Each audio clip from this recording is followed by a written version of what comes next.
Given the developments that we've seen in Washington, not a lot has really been achieved with these lower-level delegates in conversation regarding the trade war. Do you think this is going to continue to weigh on global growth next year? Well, I think the point that they raised is a good one, which is any slowdown that we see will probably come through mostly in 2019 rather than now. And really the kind of slowdown that we've seen in some of the export numbers in the region, so on and so forth, really reflects the peaking cyclical demand in any case, rather than trade. And as we discussed some time back, one of the peculiarities of this is that some of the exports might have been front-loaded before the tariffs kicked in. So that distorted some of the markets. But it does appear that we will have to be very watchful of what happens. The 16 billion that added on to the 34, making that 50 billion initial tariffs both ways of 25%, I think that's a foregone conclusion.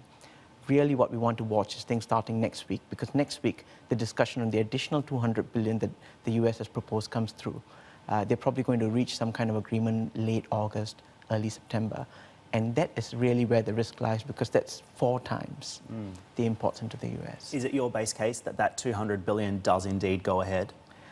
It does look like it's going to go ahead in one form or another. It could be watered down in terms of the 25% threat from the initial 10% suggestion, it reneges back to 10%, or the total quantum might be reduced if the business community comes out sounding rather emphatic about the need to avert these types of risks.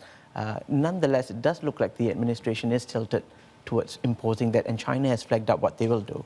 They've got a 60 billion ready. I mean, of course, they cannot match the 200. They only have 130 to start with, 80 left after the 50. So they are going to, retort. But it is interesting to watch what the agreement was on what fair trade really is and the exchange. Still watching? Perfect. Click here to watch another great video from CNBC International. Oh, and don't forget to subscribe. Thanks for watching.